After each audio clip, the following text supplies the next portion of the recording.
шоми дирӯз 14 май бо дастури асосгузори сулҳу ваҳдати миллӣ пешвои миллат президенти ҷумҳурии Тоҷикистон муҳтарам Эмомалӣ Раҳмон корвони мошинҳои пурбори масолеҳи сохтмонӣ ба сокинони аз офати табиӣ зарардидаи ноҳияи Вахш дастрас карда шуд. маҳсулоти сохтмонӣ барои бунёди манзилҳои нав ба оилаҳои аз офати табиӣ зарардида пешбинӣ шуда аз семент, арматура, тахта ва болопӯши хона иборат мебошад. ба иттилои масъулини агентии захираҳои моддии давлатии назди ҳукумати ҷумҳурии Тоҷикистон дар доираи иқдоми мазкур ба зарардидагони офати табиӣ дар ноҳияи Вахш 200 тонна семент, 40 тонна арматура, 200 метри куби тахта ва 3600 метри квадратӣ болопӯши хона дастрас карда шуд. дар қатори дигар шаҳрноҳияи ҷумҳурӣ ва ноҳияи Вахш ҳам низ офати табиӣ сел асар кард ва дар натиҷаи ин бисёр аз хонаҳои истиқоматкунандагони ҷамоати деҳоти бистсолагӣ деҳаи иттифоқ зарари ҷиддӣ дидиянд ва чуноне ки ҳоло мо шоҳид ҳастем ғамхорию меҳрубонии пешвои муаззами миллат ба мардуми ноҳияи Вахш алалхусус ҷамоати деҳоти бистсолагии Истиқлолияти Тоҷикистон дар канор намонд. таҳти ғамхориҳои бевоситаи пешвои муаззами миллат муҳтарам Эмомалӣ Раҳмон имрӯз ба ноҳияи Вахш корвони нақлиётҳои боркаш маводҳои сохтмонӣ ба ноҳияи Вахш ба мардуми ноҳияи Вахш расонда шуд. طبق دستور سپارش‌های بواسطه پرزیدنت کشور محترم امامعلی رحمان امروزها کارهای برطرفسازی عاقبت آفت طبیعی در دهه اتفاق جماعت دهات 20 سالگی استقلالیت دولتی ناحیه بخش وسعت تازه پیدا نموده. روند کارها در جهت بنیاد منزل‌های نوی استقامتی برای ساکنان از آفت طبیعی ضرر دیده تحت نظارت قطعی رهبریت ولایت ختلان و ناحیه بخش قرار دارد. طوری که ما همگان میدانیم سنه 11 مای سال روان بر اثر بارشات زیاد و آمدن سیل ساکنان جماعت 20 سالگی استقلال تاجیکستان دهه اتفاق ضرری زیاد دیدن. از این لحاظ امروز طبق ستاد ولایتی تمام تشکیلات مؤسسه‌های ولایتی در اینجا برای هر چیز زودتر برطرف کردن آفت‌های طبیعی کمر همت بستند. تمام چاره‌های لازمه را اندیشیده ایستادند.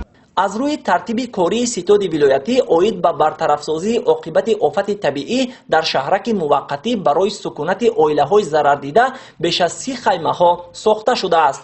در ردیف تامین آب نوشاکی، نیروی برق، خوراک گرم و دیگر مهمات روزگار همچنین به ضررگردانی اطراف شهرک موقتی انجام داده شده.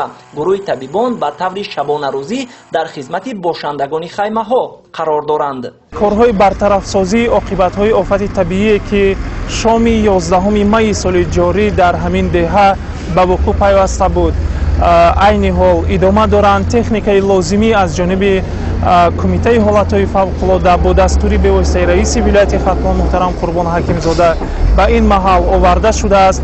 در شهرک خیمه‌ها زیاده از 30 عدد خیمه نصب کرده شده است برای خانواده‌هایی که منزل‌هایشان کاملا خراب شده است. همچنین به آنها 2 وقت خوراک گرم در نصف روزی و شامگاه داده می شود. کمک های غذایی دسترس گردید. به این محل آب صاف نوشیدنی آورده شده است. طوری می بینید زیاده از 50 نفر خدمتچیان نظامی کمیته حالت‌های فوق‌العاده برای فراهم آوردن شرایط مساعد برای زندگی موقتی ساکنان اینجا کاربری کرده ایستادند. ستاد ولایتی برطرفسازی عاقبت‌های آفت طبیعی همه روزه شامگاه اینجا با راهبری معاون یکم رئیس ولایت ختلان سلیمزاده امان‌الله وابسته به برطرف کردن عاقبت‌های آفت طبیعی کاربری میکنند. قابل ذکر است که 13 مای ضمن صحبت تلفنی اساسگزار صلح و وحدت ملی پیشوای ملت پرزیدنت جمهوری تاجیکستان محترم امامعلی رحمان رئیس ناحیه بخش ولایت ختلان قربانعلی یوسفov را وظیفه‌دار نمودند که به مردم ضرر دیده کمک‌های سریع رسانند و هرچه زودتر منزل‌های استقامتی و دیگر انشاءات خراب گشته را برقرار نمایند و به زودترین فرصت کارهای ساختمانی آغاز می‌گردند و پیش بینی شده است. چون این دستور هم شد که از جانب رهبریت دولت که تا جشن 30 سالگی استقلالیت دولتی جمهوری تاجیکستان تمامی منزل‌های خراب شده در ناحیه بخش پوره برقرار کرده شوند. тавре гуфта мешавад дар пайравӣ аз иқдомҳои хайрхоҳонаи асосгузори сулҳу ваҳдати миллӣ пешвои миллат президенти ҷумҳурии тоҷикистон муҳтарам эмомалӣ раҳмон дар ин шабу рӯз ҳамчунин аз номи роҳбарияти вазорату кумитаҳо ташкилоту муассисаҳои вилоятӣ соҳибкорон ва шахсони саховатпеша барои сокинони аз офати табиӣ зарардида кӯмакҳои гуногун аз қабили маводи ғизоӣ, асбоби рӯзгор, маводҳои гигиенӣ ва дигар лавозимоти рӯзгордорӣ дастрас шуда истодааст. мавриди зикр аст ки дар ин шабу рӯз дар деҳаи иттифоқи ноҳияи Вахш дар баробари дигар гурӯҳҳои корӣ инчунин ситоди матбуотӣ иборат аз 10 нафар хабарнигорони расонаҳои гуногуни вилоятӣ ва ҷумҳуриявӣ фаъолият намуда истодаанд.